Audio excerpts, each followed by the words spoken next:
खुलुमबाय रायजोफोर आं बे समाव मोनसे सुंद' आपडेट लानानै फैलायबाय रायजोफोर बे समाव आङो नोंथांमोननि सिगाङाव बेखौसो बुंनो सानदों रायजोफोर बिटिआर गोजोन गोरोबथा जानाया 4 बोसोर जालायलांबाय 4 बोसोर जासेयावबो दासिमबो बिटिआर गोजोन गोरोबथानि दफा थानाय बायदियै बिटिआरनि सिमा बारायनाय सनितपुर डिस्ट्रिक्ट आरो बिश्वनाथ डिस्ट्रिक्टनि माखासे बर' गामिफोरखौ बिटिआरआव सोसननाय बे हाबाफारिया दासिमबो आबुङैनो मावफुंजानायखौ जोङो बे समाव नुनो मोननाय जायाखै।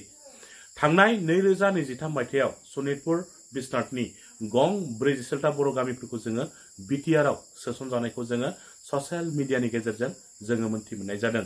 नाथाय सनितपुर डिस्ट्रिक्ट आरो बिश्वनाथ डिस्ट्रिक्टआव गोबां बर' गामिफोर थालांबावनानै दङ। बै थालांनाय बर' गामिफोरखौ माब्ला बिटिआरआव सोसनगोन बे आंनि गोसोआव गेदेर सोंलु सिखारगासिनो दं रायजोफोर। जानो हागौ बे आंनि गोसोआवल' सोंलु सिखाराखै सनितपुर आरो बिश्वनाथनि गासै बर' रायजो राजाफोरनि गोसोआवनो बे सोंलुआ सिखारदों जानांगौ। थारैनो फैबाय थानाय 2025 मायथाइनि गेजेराव सनितपुर आरो बिश्वनाथनि बै थालांनाय बर' गामिफोरा आबुङैनो बिटिआरआवहाय सोसनजामारगोन ना?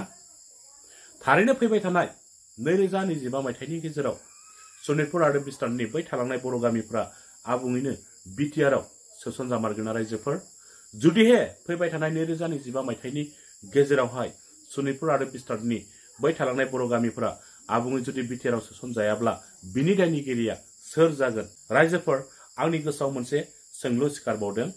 सनितपुर आरो बिश्वनाथनि गं 47 बर' गामिफोरा बिटिआरआव सोसनजाबायनानै जोङो दासान्दि ससियेल मिडियानि गेजेरजों जोङो मोनथिनानै दङ।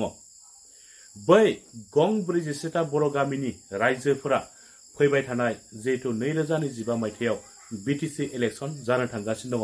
बे बिटिसि इलेक्शनावहाय बै गं 47टा बर' गामिनि रायजो राजाफोरा भट होनो मोनफागोन ना मोनफाया? बिथांमोना बिटिसि इलेक्शनावहाय बाहागो लानो मोनफागोन ना मोनफाया? बे आंनि गोसोआव गेदेर सोंलु सिखारदों रायजोफोर। जुदिहे फैबाय थानाय बिटिसि इलेक्शनावहाय बै बिटिआरआव गोदानै सोसनजानाय गं 47टा बर' गामिनि रायजो राजाफोरा भट होनो मोनफायाब्ला बिथांमोना बिटिसि इलेक्शनावहाय बाहागो लानो मोनफायाब्ला अब्ला जोङो साननानै लानांसिगोन जे बिथांमोना बिटिआरआवहाय सोसनजायाखै होननानैसो जोङो साननानै लानांगोन। नङा होमबा रायजोफोर? थारैनो जोङो फैबाय थानाय समावसो जोङो मोनथिनानै मोनसिगोन बै बिटिआरआव गोदानै सोसनजानाय गं 47टा बर' गामिनि रायजो राजाफोरा फैबाय थानाय बिटिसि इलेक्शनावहाय भट होनो मोनफागोन ना मोनफाया? बिथांमोना बाहागो लानो मोनफागोन ना मोनफाया? जोङो फैबाय थानाय समाव जोङो मोनथिनानै मोनसिगोन। नङा होमबा रायजोफोर? रायजोफोर आरो मोनसे खौरांबाव सनितपुर जिल्लायाव रायजो जानाय माखासे बर' रायजो राजाफोरनि हा हुनि जेंनाया दासिमबो जोबस्राङाखै। थांनाय एमपि बिसायख'थिनि साननैसो सिगाङाव सानैसो बर' रायजो राजाफोरनो सरकारा हानि फोरमान बिलाइखौ राननानै होदोंमोन। नाथाय हाजार हाजार बर' रायजो राजाफोर थालांबावनानै दङ हानि फोरमान बिलाइ मोनैया। बै थालांबावनाय हानि फोरमान बिलाइ मोनै बर' रायजो राजाफोरनो माला सरकारा हानि फोरमान बिलाइखौ राननानै होगोन? बे आंनि गोसोआव गेदेर सोंलु सिखारदों रायजोफोर। ना बिथांमोना गावसोर थांनाय एमपि बिसायख'थियाव भट मोननो थाखायसो बिथांमोना बै सानैसो बर' रायजो राजाफोरनो हानि फोरमान बिलाइखौ राननानै होफ्लादोंमोन नामा? थारैनो फैबाय थानाय 2025 मायथाइनि सिगाङाव सनितपुर जिल्लायाव रायजो जानाय माखासे बर' रायजो राजाफोरनो हानि फोरमान बिलाइखौ सरकारा राननानै होजोबगोन ना रायजोफोर?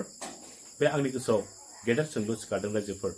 अरुणाचल बर्डार जिं जिङाव रायजो जानाय जोंनि बर' रायजो राजाफोरनि हाखौहाय OLF एरियायाव गोलैयो होननानै सरकारा GPX खालामालासिनो गालांबावनानै दोनदों। सरकारा सुवालासिनो गालांनानै दोनलांबावदों। बै OLF एरियायाव गोलैनाय जोंनि बर' रायजो राजाफोरनि हा हुखौ माब्ला सरकारा GPX खालामफिनगोन? माब्ला सरकारा फैनानै सुफैफिनगोन? थारैनो फैबाय थानाय समाव बै OLF एरियायाव थानाय जोंनि बर' रायजो राजाफोरखौ सरकारा एभेक्सन खालामनानै होखाराथ'? बे आंनि गोसोआव गेदेर सोंलु सिखारदों रायजोफोर। थारैनो फैबाय थानाय समफोरावहाय OLF एरियायाव रायजो जानाय जोंनि बर' रायजो राजाफोरखौ सरकारा एभेक्सन खालामनानै होखारोब्ला बिनि दायनिगिरिया सोर जागोन? बिनि दायनिगिरिया सोर जागोन? जोङो सरकारखौसो जोङो नारसिननांसिगोन। नङा होमबा रायजोफोर? बिथांमोना जोंनिफ्राय भट लायो, बिथांमोना जोंनिफ्राय भट बियो, जोङो बिथांमोननो भट होयो। दिनै भट होसेयावबो भट मोनसेयावबो दिनैसिम सनितपुर डिस्ट्रिक्टआव रायजो जानाय माखासे बर' रायजो राजाफोरनि जेंनाफोरखौ दासिमबो सुस्रांनानै मानो होआखै सरकारा? बे गेदेर साननो गोनां जानानै फैदों रायजोफोर एमपि बिसायख'थिनि समाव दुलाराय बर' फरायसा आफादनि गाहाय आफादगिरि मानगोनां दिपेन बर' बिथाङा सनितपुर जिल्लायाव फैनानै बिथाङा सनितपुर जिल्लानि बर' रायजो राजाफोरनि सिगाङाव बिथाङा बुंदोंमोन, जों बर'फोरा बिजेपिनो भट होनांगौ। बिजेपिया सेन्ट्रेलाव सरकार थाब्लासो, दिल्लीयाव नरेन्द्र मदिया देरहाब्लासो बिटिआर गोजोन गोरोबथानि दफायाव थानाय बायदि गासैबो खामानिफ्रा आबुङैनो मावफुंजाजोबगोन। सनितपुर जिल्लायाव रायजो जानाय माखासे बर' रायजो राजाफोरनि हा-हुनि जेंनाया गासैबो सुस्रांजाजोबगोन होननानै बै समाव एमपि बिसायख'थिनि समाव दुलाराय बर' फरायसा आफादनि गाहाय आफादगिरि मानगोनां दिपेन बर' बिथाङा सनितपुर जिल्लानि रायजो राजाफोरनि सिगाङाव बे बाथ्राखौ बिथाङा बुंदोंमोन। बिथां बुंनाय बायदिनो, बिथाङा खावलायनाय बायदिनो, बिथाङा हास्थायनाय बायदिनो, बिथाङा लुबैनाय बायदिनो सनितपुर जिल्लानि गासै बर' रायजो राजाफोरा बिजेपिनो भट होनानै बिजेपिखौनो देरहासार खालामबाय। सेन्ट्रेलाव बिजेपियानो फिन सरकार दाफिनबाय। नरेन्द्र मदियानो भारतनि प्रधान मन्त्रि जाफिनबाय। नाथाय दिनै रिजाल्ट मोनखांनानैबो, देरहाखांनायनि उनावबो बिथांमोना खोथा होनाय बायदि मानो खामानिफोरखौ दासिमबो मावजेननानै दिन्थियाखै? मानो मावजेननानै दिन्थिनो हायाखै? बे गेदेर साननो गोनां जानानै फैदों, नङा होमबा रायजोफोर? थारैनो बिथांमोना बिटिआरनि सिमा बारायनायखौ लानानै, सनितपुर जिल्लानि हा-हुनि जेंनाफोरखौ लानानै बिथांमोना राजनितिसो खालामनो सानबाय नामा? बिथांमोना राजनितिसो खालामबाय नामा? रायजोफोर, आंनि साननाय बायदिब्ला बिटिआरनि सिमा बारायनायखौ लानानै सरकारा राजनिति खालामगासिनो दङ। नोंथांमोना गोथौयै साननानै नाय। बिटिआरनि सिमा बारायनायखौ लानानै सरकारा राजनिति खालामगासिनो दङ। इलेक्शन खाथि सफैब्ला बिथांमोना सिमा बारायनायनि खोथाखौ बर' रायजो राजाफोरनि सिगाङाव बुंनानै होसिगोन। बेनिफ्राय भट मोनखांनानै जेब्ला देरहागोन ना, देरहाखांनायनि उनाव बिथांमोना सिरि थालायसिगोन। बेबायदि खालामनायखौसो जोङो नुबोगासिनो दं, नङा होमबा रायजोफोर? सनितपुर जिल्लानि हा-हुनि जेंनाखौ लानानै थांनाय एमपि बिसायख'थियाव गोबां बाथ्रा बुंबाय, नङा होमबा रायजोफोर?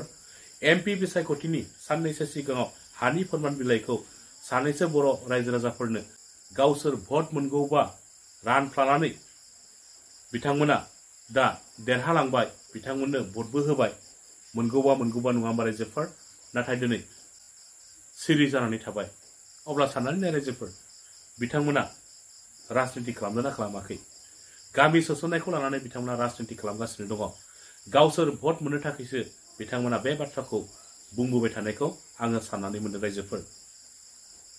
दानिया दुलाराय बर' फरायसा आफादनि गाहाय आफादगिरि मानगोनां दिपेन बर' बिथाङा जि बाथ्राखौ बिसायख'थि समाव बुंदोंमोन, दानिया सरकारखौ नारसिनदो, सरकारखौ प्रेसार होदो, बिटिआर गोजोन गोरोबथानि दफायाव थानाय गासैबो खामानिफोरखौ मावफुंनो थाखाय थाबैनो सरकारखौ नारसिनदो।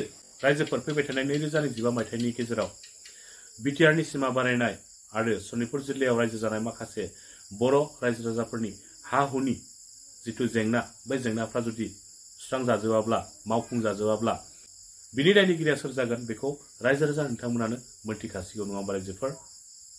रायजोफोर, आंनि दिनैनि सुंद' आपडेटआबो बेखिनियानोसै। आंनि भिडिअ बुंनायफ्राव माबाफोर गेना गोरोन्थिफोर जादोंब्ला आं सासे बर' फिसा हिसाबै आं नोंथांमोननिफ्राय निमाहा मोनगोन होननानै आङो मिजिंथिबाय। एसेनोसै रायजोफोर, जय बर' हारि।